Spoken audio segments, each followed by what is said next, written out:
Hello, welcome back to Rockanory. I'm Zoe Howe. As some of you may know if you've been watching my videos, and I hope you have. And if you haven't, then shame on you, frankly. I'm back today with a new reading, and it's about Blondie. Because obviously Blondie are back and doing fabulous things, so I thought it would be appropriate to read something a bit Blondie-ish. And the book I'm going to be reading from is this, New York Rocker, My Life in the Blank Generation by Gary Valentine. Who of course was Blondie's erstwhile bass player. So this is a really, really good book. It's not just about Blondie, obviously. It's about basically the whole New York scene and his basically how his life unfolded in marvellous and frightening, strange and wonderful ways. So recommended. Obviously, as usual, there is a link underneath this video which will show you where you can get this book if you don't have it already. I've lost my page now, so let me see, where was I? Here we go. Lucky. How professional. Okay, I'm going to read a little bit about where he's just starting to discover CBGB, and also he meets Chris Stein and Debbie Howe for the first time. It's just a bit running up to that, so enjoy it. In March 1974, two dishevelled young men carrying guitar cases and dressed in charity shop chic made their way south on Manhattan's boulevard of broken dreams, the Bowery, to a rehearsal studio in the depths of Chinatown. About half a block before Houston Street, the unofficial boundary line between the East Village and the Lower East Side, they passed a bar with the curious and unpromising name CBGB. As legend has it, the owner was outside engaged in some much-needed DIY. The place had been around for a while, sharing the street with the incongruently named Palace Hotel, a flophouse that catered to the human wrecks that populated the area, and an empty lot strewn with broken bottles, rusted cans, shriveled condoms, used syringes, and an assortment of other urban waste.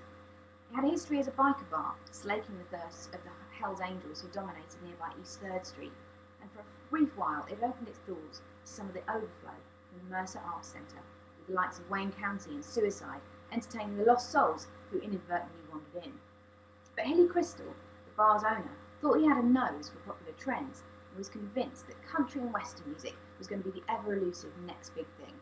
He was trying to corral some plaintive cowboy minstrels and attract some aspiring poets from the nearby St. Mark's Poetry Project, when, like fairy godmothers, the two guitarists crossed his path. It was kismet. The guitarists whose band had debuted early in the month at the unmemorable Townhouse Theatre were on the lookout for a new place to play, and whether the Bowery was their regular route down to their rehearsal loft, or whether this was the first time they took its depressed and grimy gateway to the east, we do not know. But they found what they were looking for.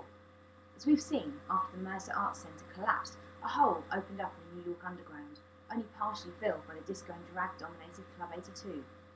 In fact, the group the two played in was resolutely anti-glitter, preferring their drab and torn second-hand threads, a reaction to the voluptuous extravagance of glam. Their music was equally stripped down and minimal, which is basically a nice way of saying they could barely play.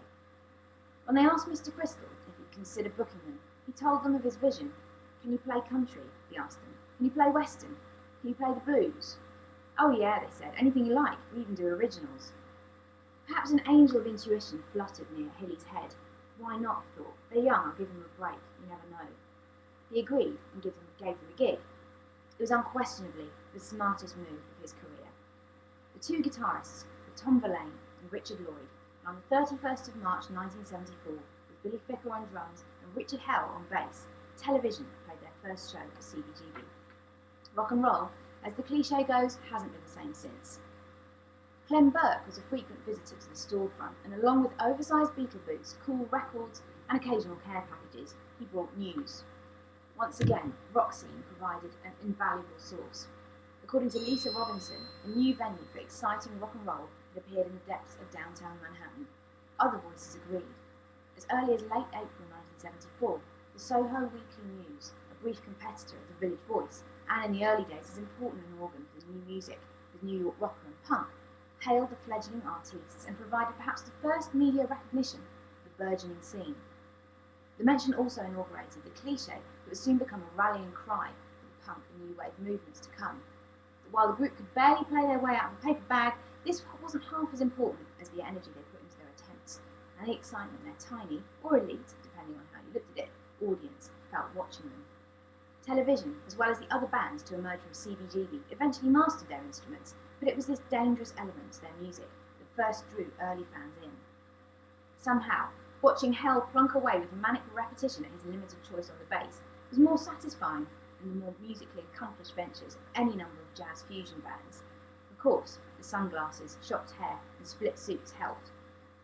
By the time Clem told us about CBGB, I'd already seen flies for television and another rising star, Patti Smith, jockeying for space on St Mark's Place, and had observed Richard Hell prowling the streets of the East Village with what seemed a perpetual sneer cut into his face. Outside the Gem Spa, hundreds of notices for political rallies, avant-garde art events, and assorted other pieces of self-advertising created a kind of graphic foliage. But with the demise of Club 82, we'd hunkered down in the storefront, myself concentrating on songs and awaiting news of my rape case, Crash sinking deeper and deeper into his apocalyptic fantasies. With all this, lack of money and sheer inertia, it took a while before I twigged that CBGB was the place to be. Even my first visit didn't impress me that much, and I remember not being sure if who I was seeing was Richard Hell or Patti Smith. With their black hair, tight jeans and white shirts, they looked remarkably similar. When Clem first told us he was playing a band in the city, Crash was conspicuously uninterested. Not me. I wanted to know more about it and asked the usual questions. Who were they? What were they like? What kind of music did they play? Well, they're pretty campy, Clem said. Debbie, the singer, is great, really sexy, and her voice is terrific. The guitarist is kind of a nut, though. He has really weird ideas about how to play. And Fred, the bass player, is good. The music's sort of like what the Shangri-Las would have been like if they were drag queens. Actually, we saw them once at Club 82 as the Stilettos. You should come and see us play. We're doing a show tomorrow. Yeah? Where are you playing? White's, the pub near Wall Street. Here's the address. Be there when I get there. All right. 25 years on the scene is not in hard focus, but I'm pretty sure this is the first time I met Chris Stein and Debbie Harry. I'm going to leave it there for now, but that was from New York rocker, My Life in the Blank Generation by Gary Valentine. As I say, it was a really, really very readable book, very entertaining and well written, so recommended. I hope you enjoyed that, and stay tuned, and there'll be another reading up soon.